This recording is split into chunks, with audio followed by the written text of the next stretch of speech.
Hello, just about to send you here my final video of the session.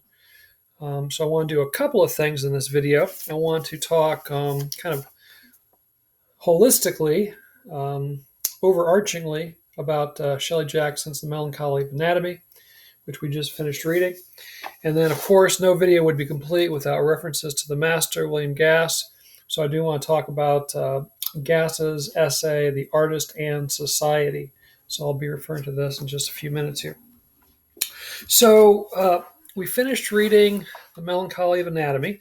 Your reactions were mixed. Some of you really seemed to like it. Some of you not so much, even though you found things of interest in Shelley Jackson's writing style, maybe things you could draw from it yourself, which, of course, is one of our main objectives in an MFA program. So that's great. I thought it was interesting that some of you found the first half or so of the book to your liking, but not the second half. And others of you said exactly the opposite. Some of you said, oh, the last half was much better. You liked it a lot more, however you want to put it, than the first half of the book. And again, it just underscores the subjectivity, which I will, go back to those of us who are sending out manuscripts, and most of the time they're getting rejected. And by most, I mean nearly all. But you have to keep in mind that a lot of times when work is rejected, it has nothing to do with the quality of the work at all.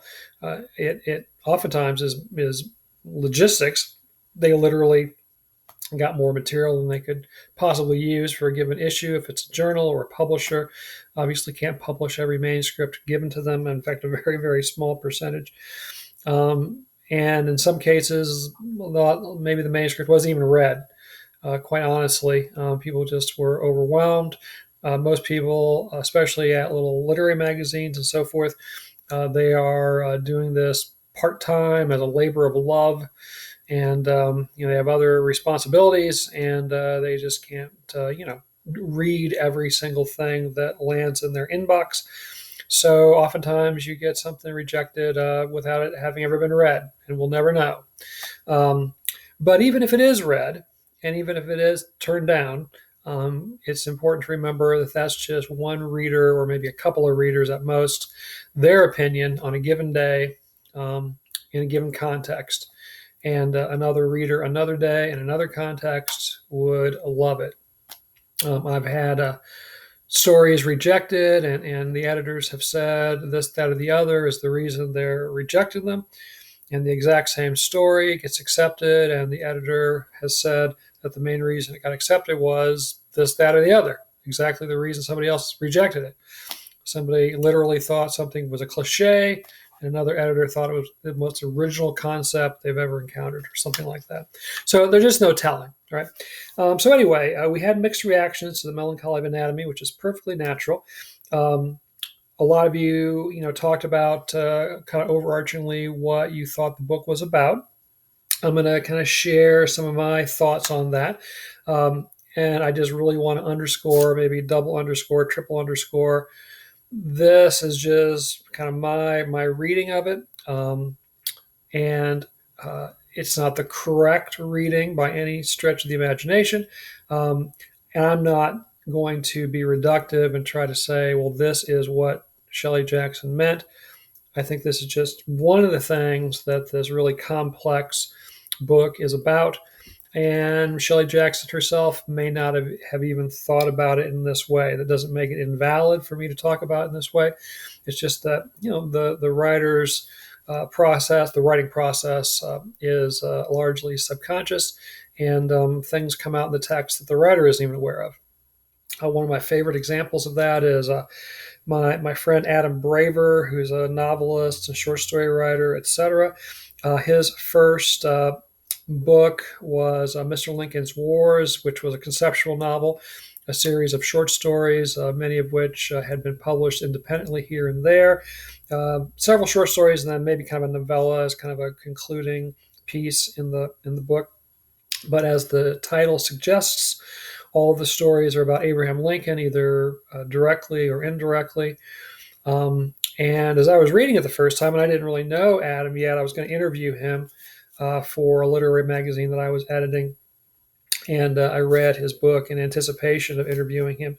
And it just kind of jumped out at me that almost every story, and maybe literally every story, is about fathers and sons. Just over and over again, there's this father and son dynamic that's being explored.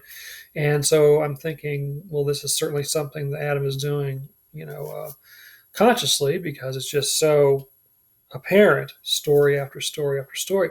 And so then I interviewed him and I asked him about it, and he kind of laughed a little bit and said that he was giving some readings, when the book came out, and at one of the Q&As at one of the first readings, somebody asked that same kind of question: what's up with all these father and son relationships? And Adam kind of looked at them puzzled, like, what are you talking about? And then the questioner started, rattling off, well, in this story, this is going on, in that story, that's going on, yada, yada, yada.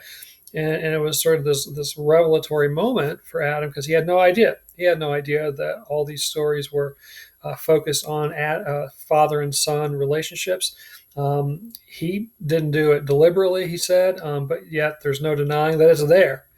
And I've had the same sort of experience. I've had people, point out stuff that's going on in my work, thinking that I must have been doing it deliberately, and no. In fact, sometimes it's the most interesting stuff that they point out, that it's almost by accident that it's in there. But again, it's just the role of the unconscious, the subconscious, whatever word you want to use for it. So again, I've got some thoughts on the Melancholy of Anatomy, and I'll just kind of share them with you. And again, not implying this is the definitive interpretation of this book. And again, Shelley Jackson herself, if she were to watch this video, may not have any idea what I'm talking about, and may find it even amusing. I don't know.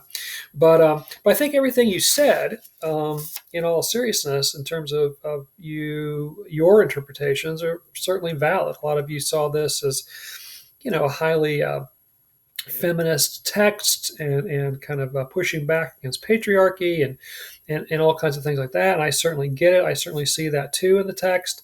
We talked about how, again, this is relevant, that unfortunately, with the Me Too movement, and then now the Supreme Court deciding the future of Roe versus Wade, which, not long ago seemed like it was an impossibility that would even be under consideration again, but here we are.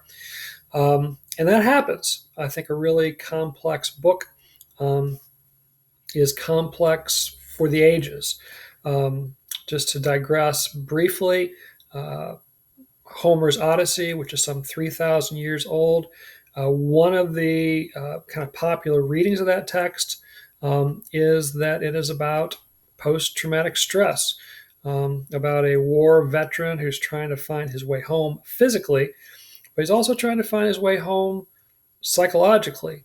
And the wanderings that Odysseus goes through in the central section of the poem, the Cyclops episode, the Circe episode, the Lastrygonians, the Sirens, on and on, are perhaps sort of figments of his kind of shattered imagination.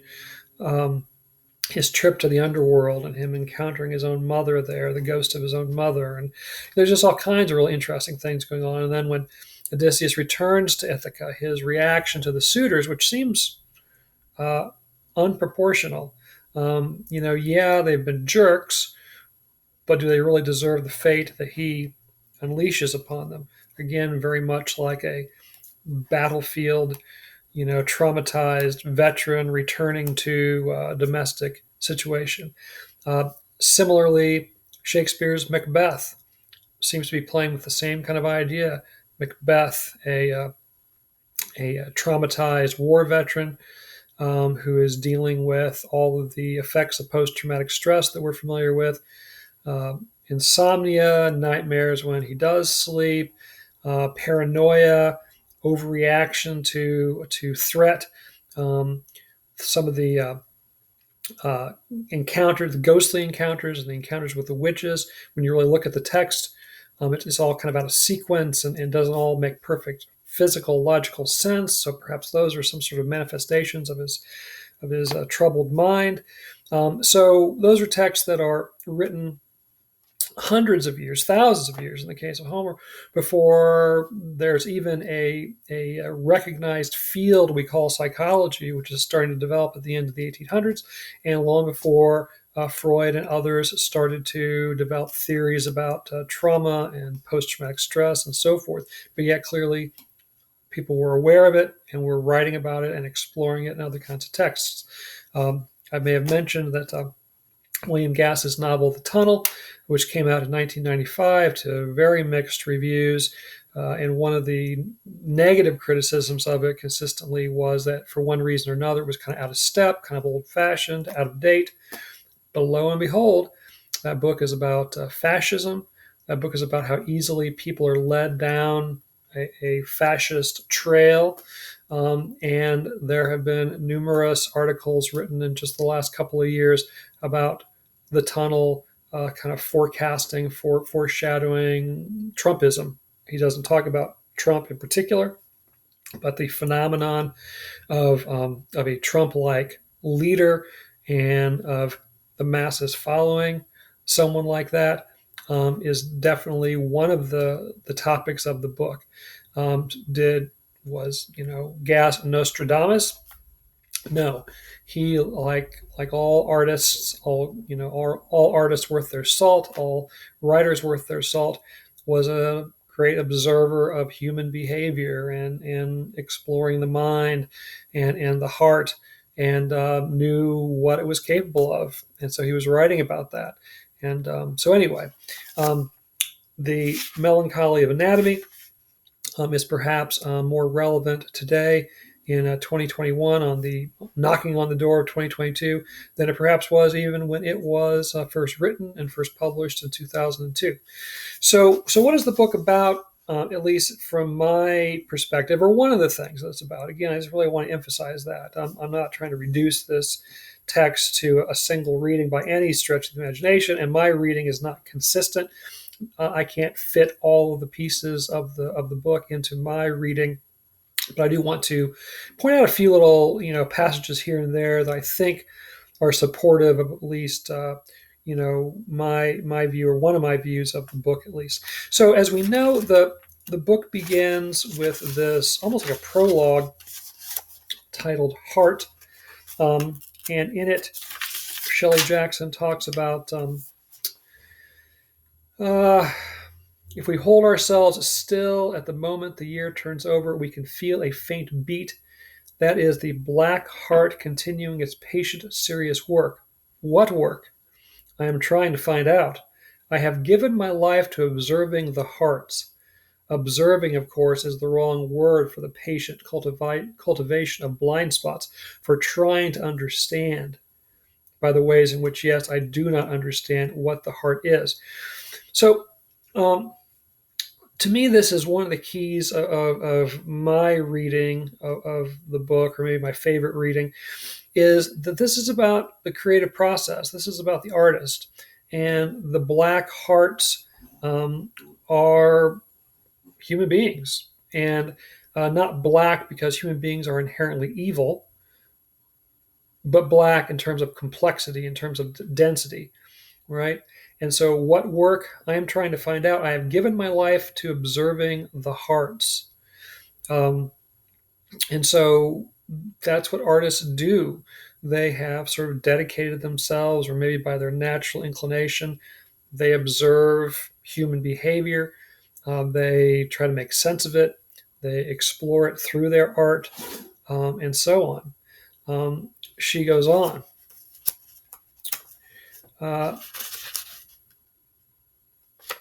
As in other games, you must win as many hearts as you can. Maybe, again, attracting attention to your work, that kind of thing. She ends this passage with, or this little brief kind of introduction or even prologue. I have come to look on this game as a parable in which all the secrets of the black heart are revealed. And to me, that is a reference to the book we're about to read, that what this book is about is about trying to understand the complexities of the human heart, of the soul, the psyche, whatever you want to say, and trying to do so through art, oftentimes, right? Um, so let me read just a few passages here and there that I think are supportive of this particular reading of the text. At least, again, for me, it is. So in Egg, right, the first episode story, uh, she writes, "I now look upon the day the egg arrived as the most unfortunate of my life. I did not see it in this way at the time." Um, and I'm gonna throw out there the idea that the egg represents the creative impulse, represents the drive to create art in particular, perhaps, and it can be burdensome. Um, and she references, the narrator does in particular, the poem cycle I would never finish. Um, and I think that that obviously is an explicit statement that the narrator is a poet, an artist, and that I'll use she, struggles with um, the creative impulse, the egg, right? And of course, we oftentimes talk about a work of art, whether it's a novel or whether it's a symphony or whether it's a ballet or whatever it is. We talk about it as being sort of born, right? Having to give birth to it.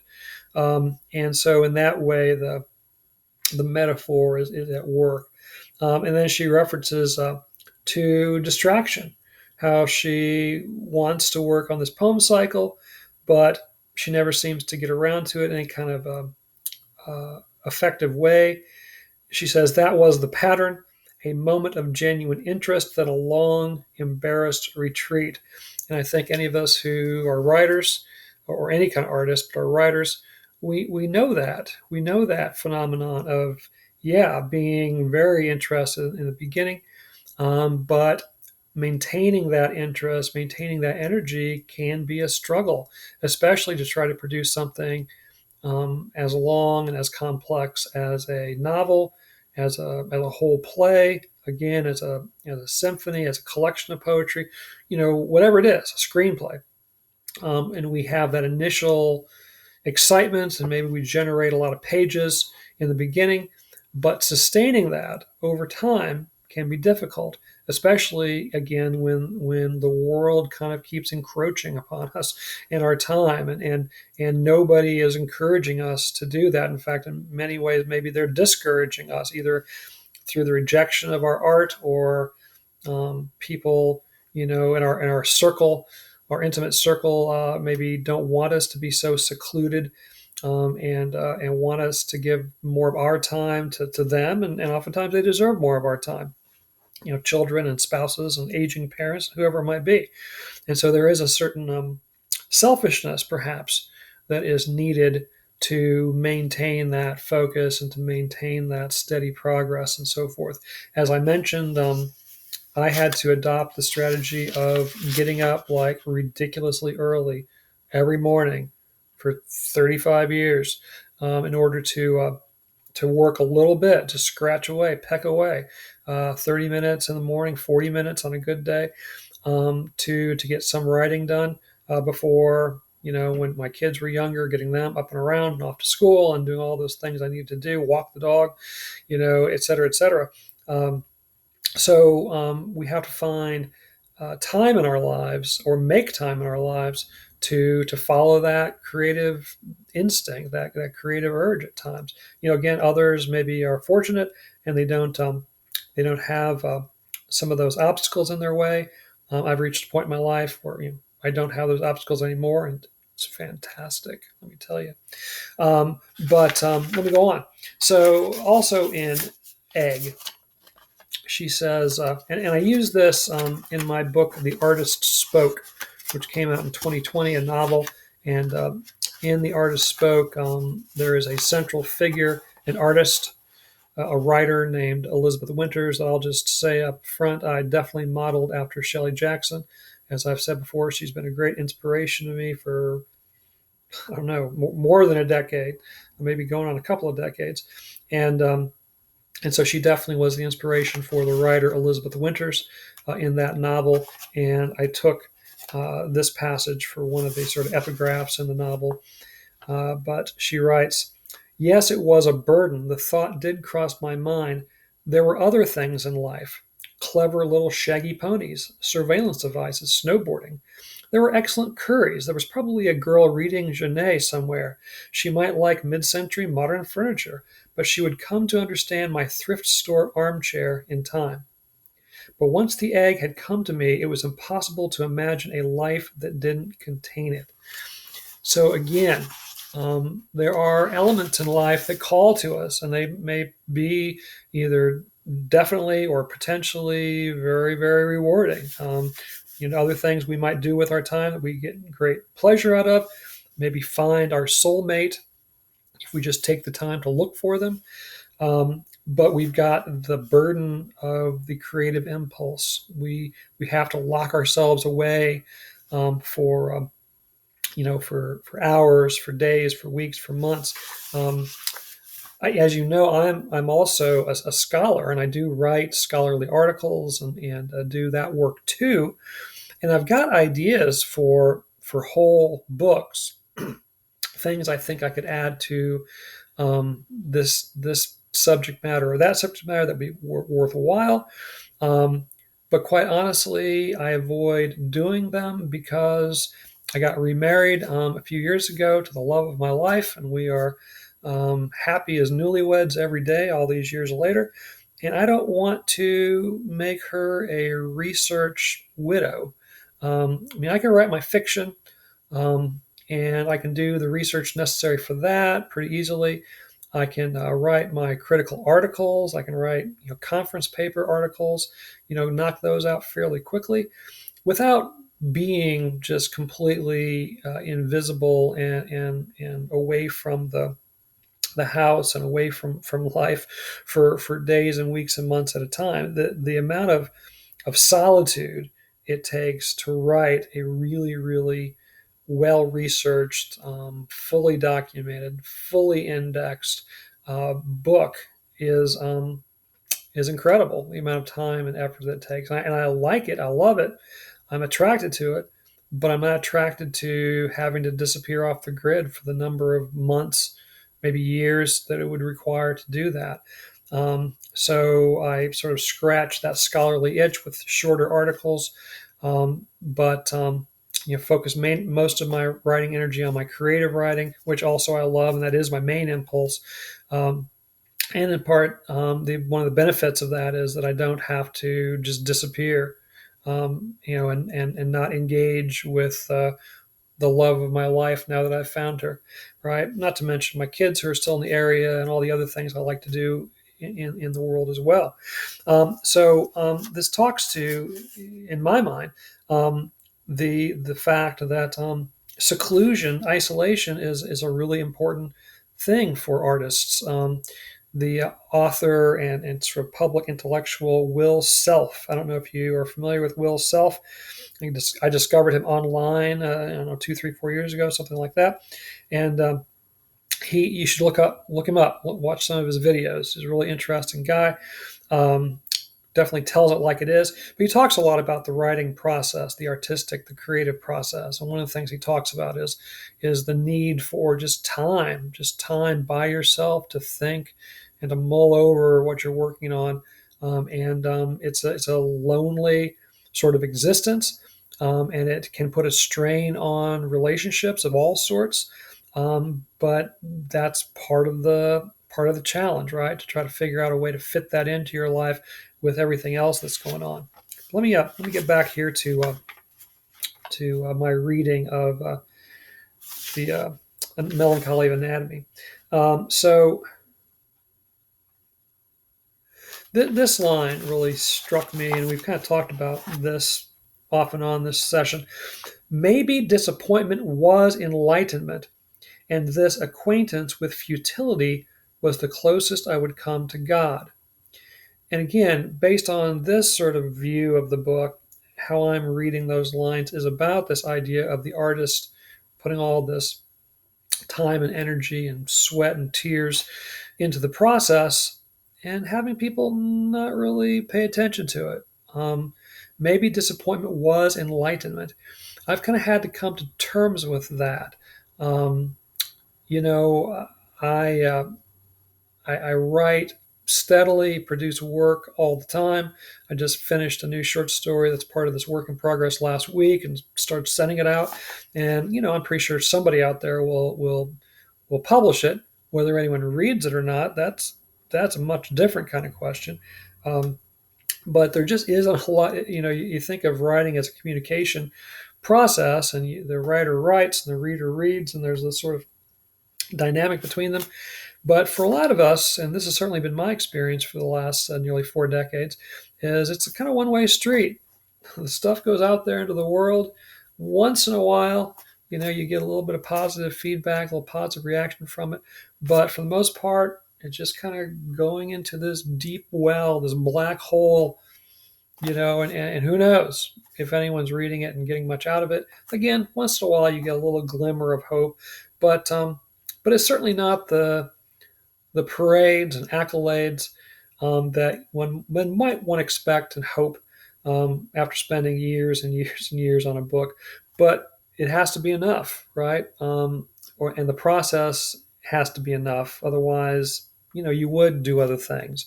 You would join a bowling league, or you would, take up crocheting or whatever, right? You wouldn't keep, plucking away on the keyboard and scratching away with your pen or whatever. So again, that's early in the book. Let me kind of fast forward to the end of the book just to try to complete my reading somewhat. So in the story Fat, near the end of the book, again, I see some things here that seem to really relate to the creative process.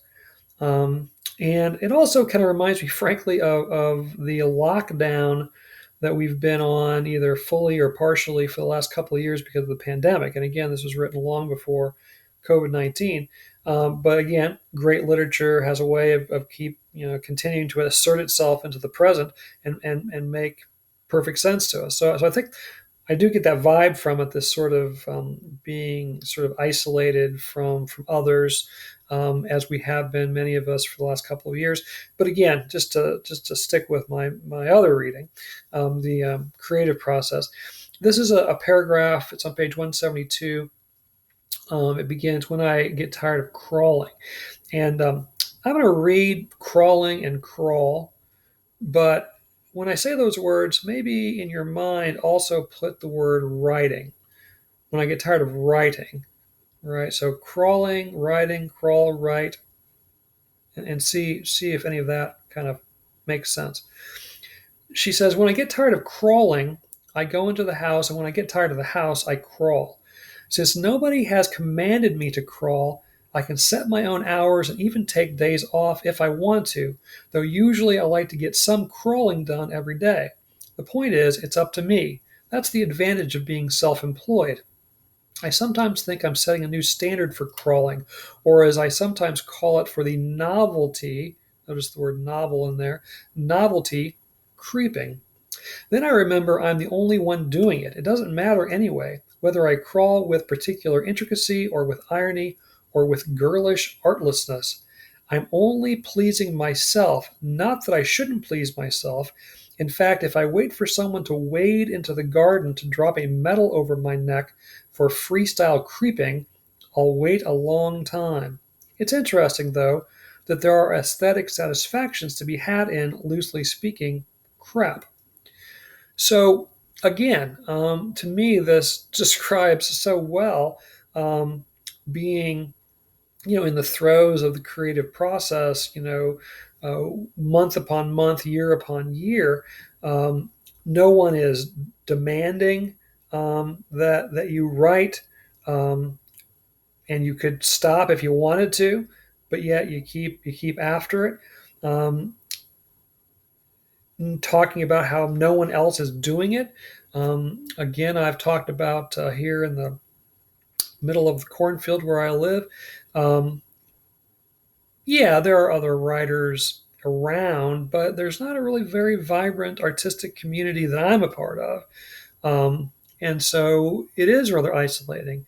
And and most of the people that I know and interact with on a daily basis really don't understand what I do or why I do it.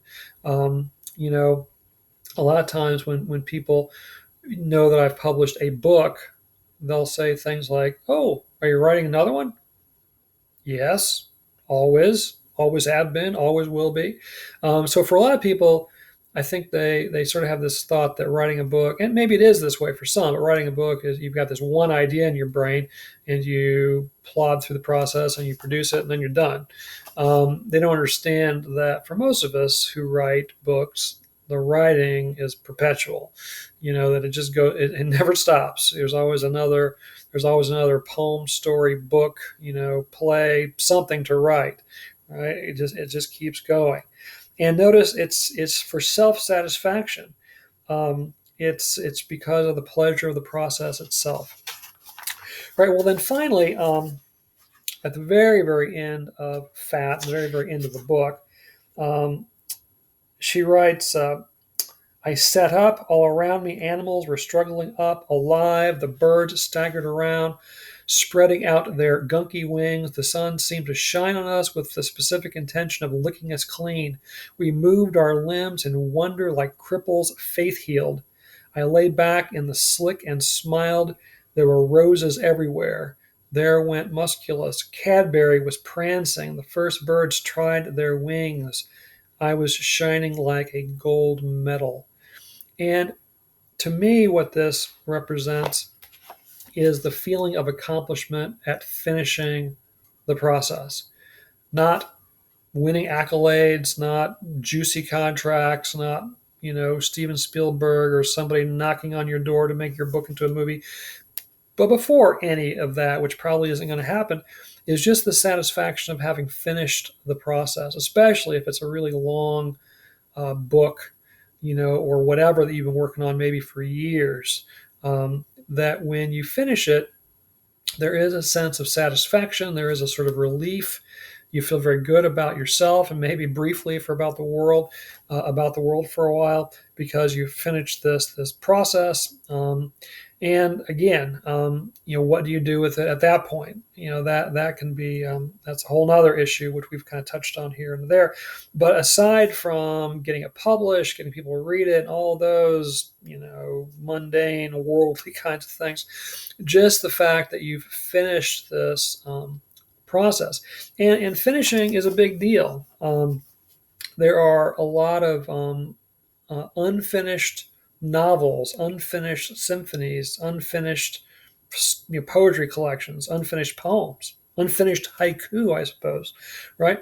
The creative process is so demanding and so unrewarding for most of us. And like I said, there are so many other demands on our time that it's very easy just to give up.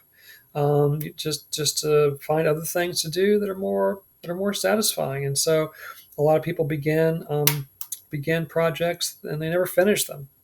You all are working on a master's, and I firmly believe you'll finish the process, and many of you are very close already, and that's great.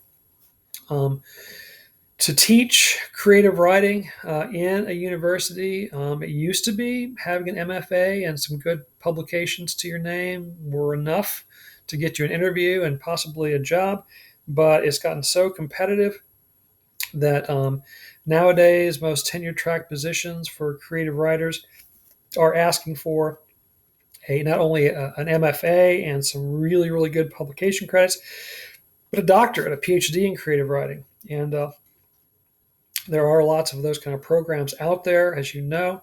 Um, but a PhD is a whole nother animal. A master's degree, and I don't mean to downplay because it is an achievement, but it's a little bit like another bachelor's degree, except that you get to do everything focused on your main interest, as opposed to having to get this sort of broader, take a course in sociology or I don't know, volleyball or something along the way. So a master's, in terms of the number of hours that it requires and so forth, is much more on par with a bachelor's degree, whereas a PhD is a whole other animal. There's just a lot more course hours. Um, it's just a lot more hoops to jump through, exams to pass, and then there's the dissertation to write. And about half of PhD students actually finish their doctorate. About 50% fall by the wayside. Most of them are able to get through the coursework because they've got that sort of daily schedule that they got to stay on. They got assignments due. They got professors who are, grading them and giving them feedback and harassing them perhaps if they aren't getting the work done. But once they get through the coursework, which is about 60 hours or so of coursework, then comes preparing for comprehensive exams, then for, if you can get through those, and again, it maybe takes a year or so of just reading on your own and preparing on your own for the most part, with very little assistance or even contact with your chair or with your committee, probably. And then once you pass the exams, assuming you do, then you got to write the dissertation. And again, you're pretty much on your own. You're writing the chapters, you're submitting them for critique. No one is probably hounding you for them. In fact, probably you might get a vibe sometimes that the person you're submitting them to is very happy you're submitting it because they got lots of other things to do and they're trying to write their own book, and here they got to read your chapter and try to give you some meaningful feedback. Not all professors that way, and I had a great dissertation director. It was absolutely ideal. But other people in my committee, sometimes there was a vibe that they weren't that interested in what I was doing. So anyway, you got to get through that whole process, and that's where a lot of people fall down. They don't get through the comprehensive exams. They don't get through writing the dissertation because it's just so hard and it's so unrewarding. And there's nobody who's really encouraging them to do it. And there's a lot of people and there's a lot of elements out there that are discouraging them from doing it. And writing a novel or writing any full-length creative whatever is a lot like that. It's a lot of work. It takes a long time. And there's just not a lot of people pushing you to get it done. And meanwhile, like I said, there's a lot of pushback to getting it done. But we persevere, right? We hang in there and we do the best we can. And so when we finish, even just finishing, regardless of publication, regardless of awards, regardless of accolades and movie contracts, just finishing is a big deal that we should be very, very proud of. And I think that's what the end of The Melancholy of Anatomy is about. So I think early on, when she talks about a parable in which all the secrets of the black heart are revealed, and she talks about the poem cycle she has abandoned. I think this is it. I think this is the poetry cycle, the poem cycle. I think the book itself is that, and I think the finishing of that project is captured in those last few paragraphs there. Anyway, that's my reading or one of my readings of The Melancholy of Anatomy. A lot of Shelley Jackson's work, to me, speaks to the artistic process, the importance of it, the difficulty of it, but why we do it nonetheless, right? So just very quickly, I know I've already gone on a bit. There's an essay that Gass wrote in the 60s, which became the last piece in his book, Fiction and the Figures of Life, which I've mentioned again and again and again. And the last essay is The Artist and Society. I actually think it's available online. I think if you Google it, you can find a PDF of maybe the original manuscript. It used to be available. I think it still is. So I think you could read it even if you don't have this book or can't get a hold of this book. And I definitely recommend reading it. Just a few highlights. So in this essay, Gass talks about the artist and society, the artist's role in society, why society needs artists, why it's a noble endeavor. And I think it's always important to remember that. I come back to this essay a lot. Maybe when I start to get a little discouraged about this, that, or the other, I remind myself that what I'm doing is important and why I'm doing it.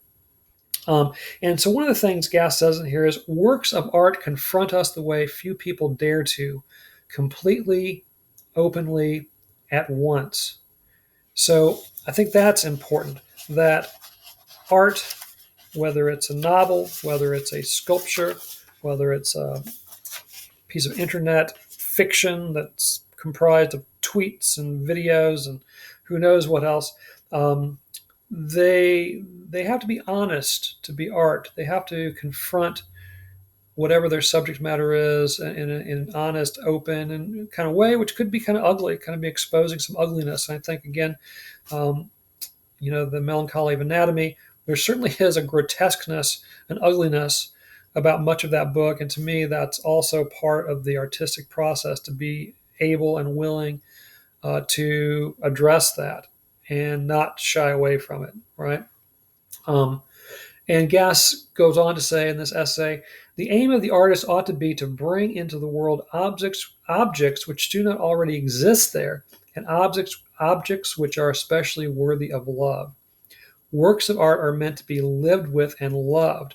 And if we try to understand them, we should try to understand them as we try to understand anyone, notice, in order to know them better, not in order to know something else.